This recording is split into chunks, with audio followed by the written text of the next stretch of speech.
Bom dia a todos.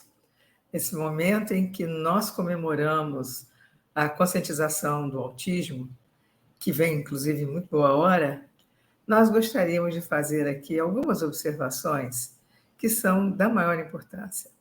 É comum pessoas que estão em shoppings, nas ruas, ou mesmo em algum lugar público, um parque, perceber criança que às vezes a pessoa não sabe que tem autismo, tendo uma crise, se jogando no chão, se debatendo, e a mãe tentando de alguma forma socorrer, diminuir a situação. E é comum que as pessoas à volta julguem que isso daí se trata de uma birra. Não é birra, tem várias características que mostram que não é birra. A birra, em geral, a pessoa faz porque quer alguma coisa, uma vez que consegue, ela para. A birra demora pouco tempo, a pessoa, quando faz a birra, observa o outro para ver se o outro está, quais são as suas reações, e numa crise não é isso que acontece. E por que acontece a crise? A crise vem exatamente quando a criança ou a pessoa com autismo ela se encontra em um lugar com muitos estímulos, com uma sobrecarga sensorial, que faz com que ela se desequilibre, se desestabilize. E não adianta nada a pessoa que está à volta ou acusar a mãe, dizer que não sabe educar, ou então tentar intervir, tentar segurar para parar, não é nada disso. O que acontece, e é bom que a gente saiba, é que no autismo, uma das características é a dificuldade no processamento sensorial, o transtorno do processamento sensorial. O que isso quer dizer? Que quando nós, pessoas que não estamos dentro do espectro, estamos num ambiente com muita luz, com muito barulho, com muito som, com muita coisa acontecendo ao mesmo tempo, se a gente tem um foco, a gente nem percebe essas coisas à volta. No entanto, para a pessoa com autismo, cada coisa vai chegando no seu sentido de uma forma extremamente exagerada. E lugares desconhecidos, situações que não tem controle, que não sabe o que é, onde é que isso vai dar, pode causar, sim, esse desequilíbrio. Então, a nossa sugestão sempre é: deixe que as coisas se acalmem.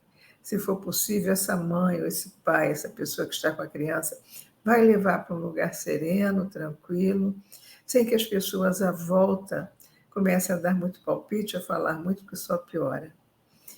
E outra coisa que nós também deveríamos compreender é que dentro dessas dificuldades sensoriais, existe muita coisa que a nós não incomoda e que para eles é extremamente difícil de suportar. Por exemplo, há roupas que espetam, roupas de nylon, essas situações, para cortar cabelo, em que os fios do cabelo batem na pele. Então, são situações que levam uma hiperestimulação sensorial.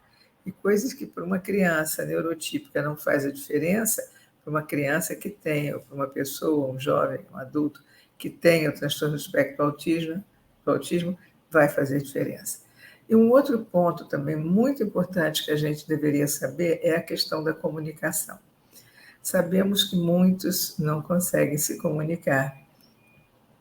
E hoje nós temos dados da literatura científica dando conta de que não se trata de problemas meramente mentais. Nós não estamos dizendo que são todos os casos. Então, há alguns casos em que a falta da comunicação verbal, oral, ela se dá por um problema também a gente chama de apraxia motora, uma dificuldade em conectar o cérebro com os órgãos motores da fala, a boca, a língua, tudo mais. Então, aquela pessoa que não consegue se comunicar através da oralidade, ela pode se comunicar por outros meios que a gente chama de comunicação alternativa e aumentativa. E lembrar que esta pessoa que ali está entendendo tudo, sabe tudo. Então, evitar comentários na frente, evitar falar coisas, porque muitos que conseguiram ultrapassar a barreira e se comunicar através de um teclado ou com sonorizador, ou através de placas com letras, ou através do que a gente chama de pranchas de comunicação, que são imagens, mas, sobretudo, digitando, escrevendo livros, eles dizem, era uma agonia, era terrível. Eu queria apontar, eu queria falar e não conseguia, porque havia um curto-circuito entre o meu cérebro e a minha boca. Mas eu entendia tudo. Eu era uma mente linda ali, gritando, querendo entender. E eu posso até fechar essa fala lembrando de Carly Fleshman, uma jovem canadense que durante 15 anos não falou, e ela era considerada nível, o grau 3, aquele de muita dependência. Ela mesma dizia, quem me via achava que eu era louca. E, no entanto, um dia, a Carly, ela está numa terapia diante de um computador, aos 15 anos de idade, e, de repente, ela digita alguma coisa, bate, né? Dá a impressão que tem que ela está batendo em algumas teclas, sai correndo, vai para o banheiro e começa a vomitar. E quando a terapeuta volta e lê o que está escrito na tela, estava escrito em inglês, né? Socorro, dor. E daí para diante, a sua libertação. Eles descobrem que ela sabia ler, entendia, só nunca tinha tido oportunidade.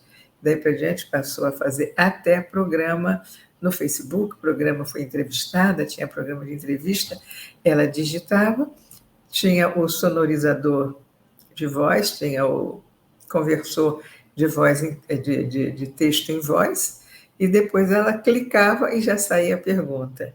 Então, é bom que a gente, nesse dia da conscientização, se aproximando, a gente se lembre disso, que, aliás, não está se aproximando o programa no dia 2, então que a gente se lembre de não julgar e, de certa forma, sempre que puder, levar a compreensão, levar o acolhimento, não só para essa criança, mas para essa mãe, para essa família, mostrando que nós estamos tentando, de alguma forma, entender um pouco mais sobre o autismo para poder acolher.